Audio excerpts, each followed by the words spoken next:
네, 앞서 보여드린 상승 고래들이요. 모두 이 시간에 공개해드린 고래들입니다. 여러분께서도 이 시간 많이 기다리셨을 것 같은데요. 얼른 만나보도록 할게요. 자, 강남 큰손 정홍주 위원님, 오늘 관심 고래 어떤 거 가지고 오셨는지 기대돼요. 네, 엔시스를 설명드리도록 하겠습니다. 네, 좋습니다. 자, 엔시스는 제가 추석 특집에서 말씀을 드렸던 종목이에요. 자, 그래서 엔시스에 대한 설명을 다시 한번 드리고 싶어서 갖고 왔는데 2차전지 배터리, 비전 검사 장비 회사이기도 하고요. 태양전지셀 및 모듈 장비 생산 기업인데 일단 태양전지를 한다면 신재생이 되겠죠. 그리고 2차전지 배터리에 대한 검사 장비.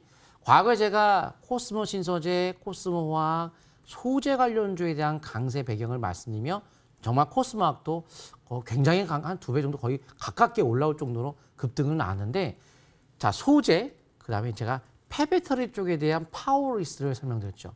정말 코스모학도 대폭등 약 2배 가까이 나왔고 파워리스는 뭐 폭등까지는 아니지만 그래도 2자리 상승률이 나왔어요.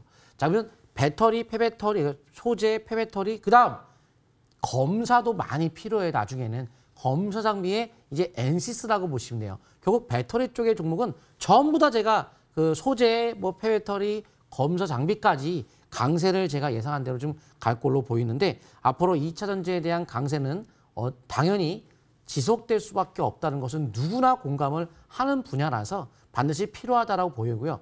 현재 앞으로 우리가 석유가 우리나라에 생산되지 않는 그런 나라이긴 하지만 일단 이제 앞으로 배터리 쪽에서는 전 세계 1위로 이제 등극을 하는 나라이기 때문에 우리 산유국은 아니지만 이제는 배터리 강국으로 에너지 강국이 된다고 좀 봅니다.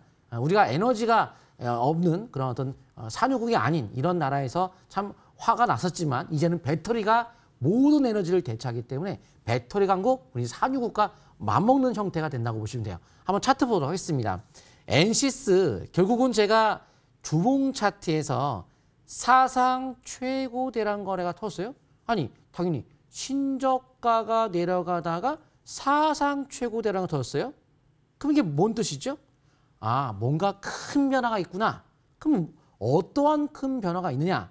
제가 볼린저 밴드에 대한 그 흐름도 체크를 하게 되면은 이렇게 밴드 상단을 돌파했어요. 자, 돌파한다는 건 뭐예요? 급등. 근데 주봉이 급등이니까 중기 급등. 근데 일반적인 급등이 아닌 사상 최고. 야, 큰 변화 속에 급등권 들어갔는데 연속으로 갈 수 있는 중기예요. 추세적으로 천냥봉이 나왔어요. 시작이구나. 쭉쭉쭉쭉 이제 밀고 나가는 거예요. 그러면 야, 이게 최고 대량 거래가 터졌기 때문에 시작인데 그러면 어느 시점에서 단기적 관점에 세밀한 매매를 한다면 언제? 어차피 방향이 이미 잡혀있기 때문에 하나, 둘, 셋, 세 번째부터 우리가 저가 매수를 준비하는데 세 번째 지지권 어디예요? 11선. 그래서 11선 근처에 3일짜리 산다거나 아니면 12선과 격도가 짧기 때문에 3일 동안 빠졌으면 야, 이제 양봉 나올 때가 됐네. 오늘 시가 매수를 들어가는 거죠. 시가 매수를 제가 이 머니투데이 방송 어제 추석 특집에서 정확히 가격을 제시했죠. 보합 부근의 매수. 근데 시가가 마이너스니까 그러면 마이너스의 매수를 들어가면 되겠죠. 사자마자 오늘 4.7%까지 해서 5% 정도가 수익이 나왔을 텐데 뭐 일단 종가상 밀렸지만은 상관없습니다. 11선에 대한 기준을 가지고 앞으로 좀 더 단기적 관점에서는 계속 밀고 나가시면 되고 중장기적 관점에서는 처음에 거래가 터졌던 저가를 깨지 않는 선에서 앞으로 쭉쭉쭉 나가시면 되고요. 지금도 매수 아주 좋습니다. 네, 좋습니다. 관심고래 엔시스 만나봤습니다. 화면으로 다시 정리해 드릴게요.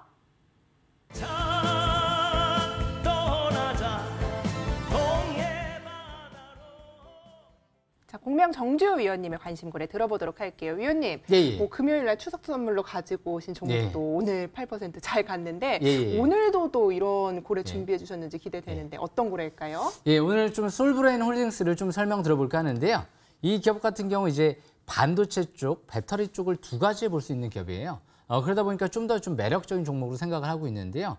자율사 이제 솔브레인 같은 경우가 또 불산액 같은 경우 2배 가까이 생산액을 증설을 했죠. 그리고 무엇보다 이 솔브레인 홀딩스가 직접적으로 전액 소재 쪽에 이 사업에 진출을 해서 해외 시장에 지금 진출하고 있는데요. 무엇보다 솔브레인 홀딩스는 친인척들이 이제 4만 원대 초반대에서 매수가 들어왔던 기업이죠. 자산 가치 대비 저평가돼 있고요. 지금 차트 위치가 굉장히 좋은 것 같습니다. 싹쓸이 기법, 721선 돌파하는 기업들을 주목할 필요성이 있다. 제가 이런 얘기를 해드리고 있는데요. 오늘부터 돌파가 이뤄지는 모습이 나타났습니다. 차트를 보면서 설명 들어보겠습니다. 이 솔브레인 홀딩스 일봉 차트를 보시게 되면 지금 이렇게 밑에서 721선을 막 돌파하는 모습이 나타나고 있죠. 항상 주식은 이렇게 721선 뚫어버릴 때, 돌파할 때, 그럴 때 잘 봐야 되겠죠. 그런데 주봉 차트를 보시게 되면 이번 주부터 이제 5주선 회복 안착과 함께 주봉상 2020년도 때처럼 밑에서 이렇게 상승 화살표가 발생되기 시작을 했죠. 스토캐스틱 지표도 50 이상으로 올라오고 있고요. 투자 심리도 같은 경우도 이제 50 이상으로 올라오고 있죠. 이번 달부터 첫 5개월의 평선이 회복되고 있는 만큼 장기적인 관점에서 이제 막 상승 전환 시도가 되고 있죠. 아직 투자 심리 침체권이고요. 스토캐스틱 지표도 침체권. 아직까지 과열권이 아니라는 거죠. 그래서 장기는 60개월 이평선 이탈되지 않는 선에서 매매 전략 양호하다. 이렇게 보시면 될 것 같고요. 별로 제가 지난주 좀 단점이 없다라고 좀 생각을 많이 했는데 역시나 단점이 별로 없는 것 같습니다. 최근 누적 3개월 동안 연기금 쪽에서 매수가 들어왔고요. 이 종목에 이제 매수 원래 급소를 노리게 되면 항상 주식은 첫 5일선 회복하는 날이죠. 그리고 나서 2021년도 9월 15일 날이네요.